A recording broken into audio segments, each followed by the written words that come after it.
and welcome to Lincoln to Local. I'm Rachel Havens, and I've got Steve Thompson here with me from our Public Policy Department. And Steve, this week was the start of the 2022 legislative session and really kicked off on Monday with the governor's State of the State address. Can you tell us a little bit about what he talked about? Absolutely. It was a very exciting day at the Capitol to get everything back rolling again for 2022. The governor gave his traditional State of the State speech a little after noon on Monday and did a very good job, hit on a number of our priority issues. Particularly, he talked about our partnership here at Oklahoma Farm Bureau with the governor and a large coalition working on the McGirt Supreme Court verdict and the relating jurisdictional issues that's caused, as well as he focused a lot on the issues relating to rural Oklahoma and medical marijuana and some of the problems that we've seen pop up over the last couple of years with the explosive growth in that industry. So it was a really timely speech when we were about to jump into the deep water with the legislature on all these issues. So that kicked it off, and it's been running full speed ever since. Yeah, it sounds like things in committees are really hit the ground running, maybe even more so than usual. It really is. Normally, the first week of session is kind of a break-in, warm-up week, and the legislature's changed some of their policies and procedures, and so they were having full committee meetings virtually every day this week. I think on Tuesday alone, we had 12 different meetings that we had to cover, and so they have started the pace much higher than previous years, and so everybody's really been scrambling to make sure that you're up to date and up to speed on all the key issues. I bet so. Steve, I know one of our top priority issues for this legislative session and others is that we oppose county zoning authority really in any form. And I know there's been some talk about that this week with some of the bills being filed. Can you kind of explain that a little bit and tell us what's been going on? That's right. There are two pieces of legislation that we somewhat anticipated, but they're particularly dangerous in the way that they would impact rural Oklahoma. It would in fact empower county commissioners to set any type of rule or regulation for all the unincorporated area, all the rural acreages in their counties, and it's being brought by some folks in Tulsa County where things are a little bit different in our urban counties and cities in regards to rules and regulations. Everybody's familiar with municipal zoning and things that building codes and other type of standards. Well, obviously in rural Oklahoma, we raise livestock, apply chemicals, and have lots of different building projects.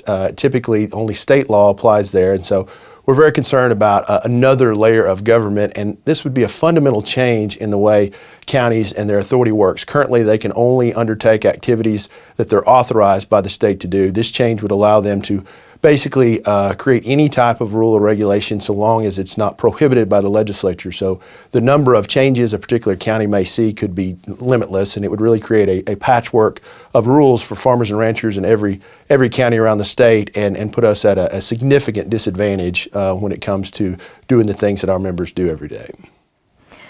And I know there's been this session a lot of bills filed on animals and maybe more specifically dogs this time around.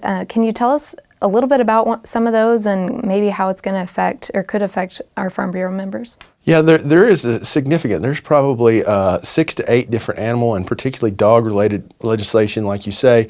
One that we've been involved with is it's been a Humane Society issue to try to limit the way that we take care of dogs, and the next step from there would obviously be getting into some other livestock activities. So we're very concerned about that because there already are animal cruelty statutes on the books. So if a county sheriff or a local police officer has reason to think someone's not caring for their animals, they could certainly intervene in that case. And this particular proposal would make it illegal to tether a dog for any reason, whether it was a sporting dog or a pet or a working dog.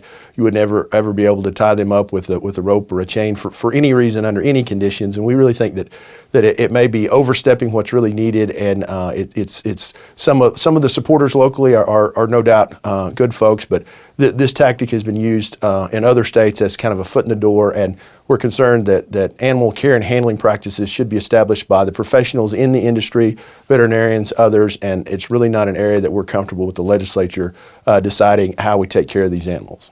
That's interesting. We'll see how that plays out over session in the next couple of weeks. Lastly, I know the governor on Monday talked a lot about what a great place the state budget's in right now, and could you share your thoughts on that and shed a little light on that? Yeah, Oklahoma is in a very strong financial place when it comes to the state budget, and there's been much discussion and debate about how we would move forward with that this session. The governor has proposed an idea about a grocery sales tax repeal that has been very interesting for us to engage on and kind of determine where that fits within our policy or not.